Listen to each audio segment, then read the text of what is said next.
নমস্কার বন্ধুরা, আজ আমি এখানে ম্যাঙ্গো বলস বানাবো। আগে 500 ml দুধটা ফোটাতে দেবো। দুধ বসিয়ে দিয়েছি, যতক্ষণ পর্যন্ত না একটু কমে আসছে ততক্ষণ পর্যন্ত এটা অপেক্ষা করব। দুধ ফুটে অনেক কমে গেছে। আর এখানে নিয়েছি আম, এর পাল্পটা বের করে নেবো, ছাঁকনি দিয়ে ছেঁকে নেবো। চিনি নিয়েছি, এখানে চালের গুঁড়ো, যেহেতু ম্যাঙ্গো বলস হবে তাই চালের গুঁড়ো লাগবে, এলাচ আর লবণ। আগে আমি এটাকে এর মধ্যে থেকে পাল্পটা বের করে নিয়ে চলে আসছি ছেঁকে নিয়ে। ম্যাঙ্গো পাল্পটাকে আমি ভালো করে ছেঁকে নেবো, নাহলে এর মধ্যে যে সুতোগুলো থাকে সেইগুলো কিন্তু মুখে পড়ার সম্ভাবনা থাকে। ছেঁকে নিয়ে তারপর অফলাইনে এলো তৈরি করে নিয়ে তারপর ফিরে আসছি। কড়া বসিয়ে দিয়েছি, এতে দিয়ে দেবো ছেঁকে রাখা ম্যাঙ্গো পাল্প, একটু দুধেতেও দেবো। আর এর মধ্যে চালের গুঁড়িটা দিয়ে দেবো। ছোটো ছোটো বলস বানিয়ে নেবো, যেহেতু ম্যাঙ্গো বলস সেহেতু একদম ছোট্ট ছোট্ট গোল গোল করে বলটা বানিয়ে নেবো। এতে একটু লবণ দিয়ে দেবো।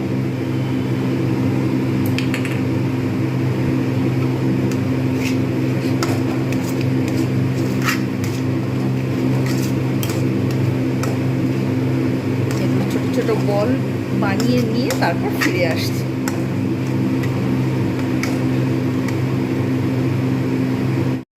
এইভাবে আমি কিন্তু এই যে বলসগুলো ছোট ছোট করে বানিয়ে নিয়েছি। আর একটু বাল্ব রয়েছে, দুধটা একদম পুরো কমে গেছে। এতে আমি দিয়ে দেবো চিনি আর এলাচটাও দিয়ে দেবো।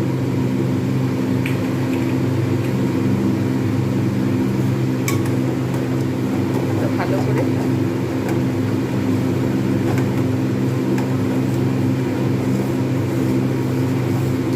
আমটা কিন্তু অবশ্যই মিষ্টি হতে হবে, টক আম হলে কিন্তু হবে না, নাহলে কেটে যাওয়ার সম্ভাবনা থাকবে। এইবার আমি এর মধ্যে দিয়ে দেবো ওই যে বলগুলো বানিয়ে রেখেছিলাম, এগুলো একটা একটা করে সব দিয়ে দেবো।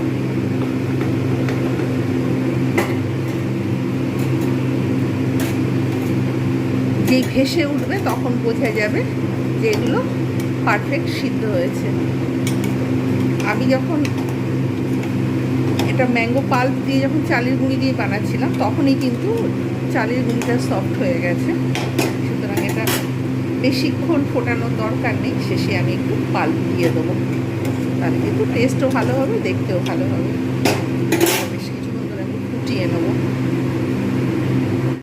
এটা কিন্তু আমি এরকম করে খুব ভালোভাবে আমি আলতোভাবে নাড়ছি যাতে বলগুলো ঠিকঠাক থাকে।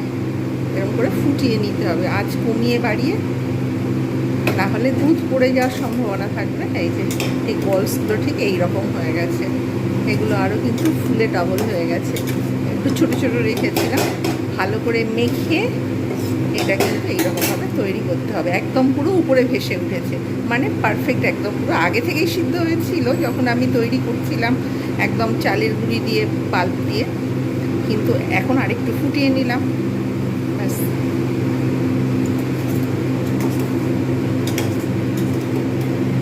সবসময় মনে রাখতে হবে আমটা অবশ্যই যেন পাকা আম হয়, নাহলে কিন্তু পাকা আম এবং মিষ্টি হতে হবে। টক হলে কিন্তু দুধটা কেটে যাবে, তাই টক আম কখনোই দেওয়া যাবে না। এরকমভাবে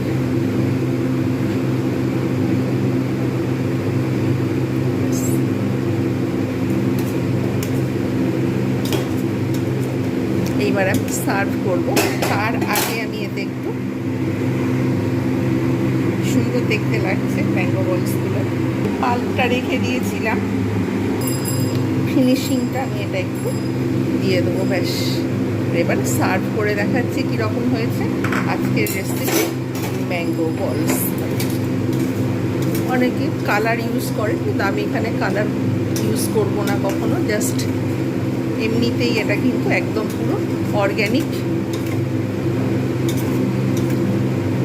এটা আরও গাঢ় হয়ে যাবে।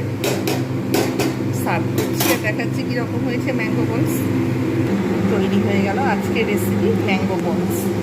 এইরকম আপনারা অবশ্যই বাড়িতে বানান আর এনজয় করুন। ভালো লাগলে লাইক, কমেন্ট, শেয়ার এবং সাবস্ক্রাইব করতে ভুলবেন না। যারা যারা দেখছেন, কমেন্ট করছেন, তাদের অসংখ্য ধন্যবাদ। এরকম নিত্য নতুন ভিডিও পেতে চ্যানেলটাকে সাবস্ক্রাইব করুন। আজকের মতো এতটুকু। Bye bye and take care.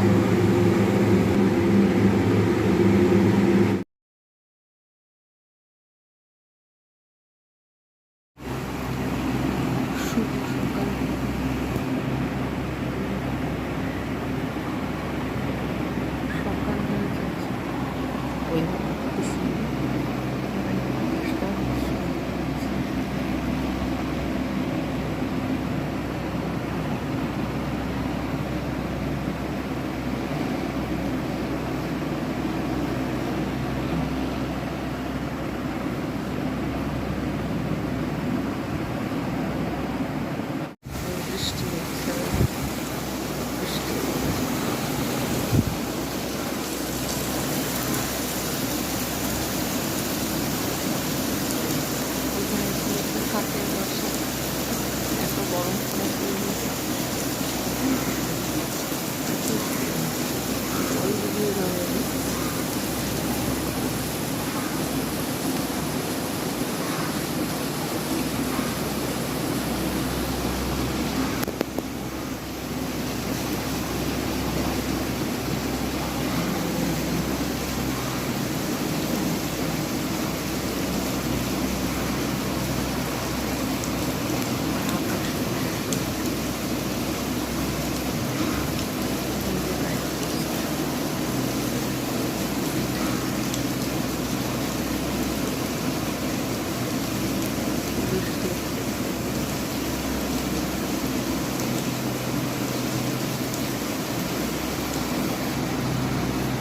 বৃষ্টি হচ্ছে প্রচুর, যেহেতু গরম বৃষ্টি হচ্ছে বলে ভালোই লাগছে। সকালবেলায় বৃষ্টি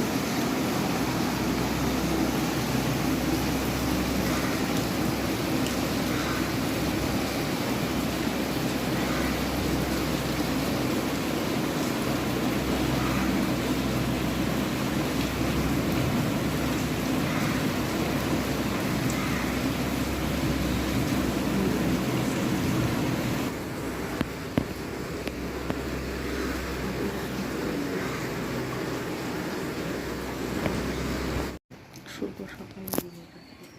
চারিদিকে কত জল জমেছে। একটু আগে বৃষ্টি হয়েছে, বৃষ্টি হলে জল জমে রাস্তায়।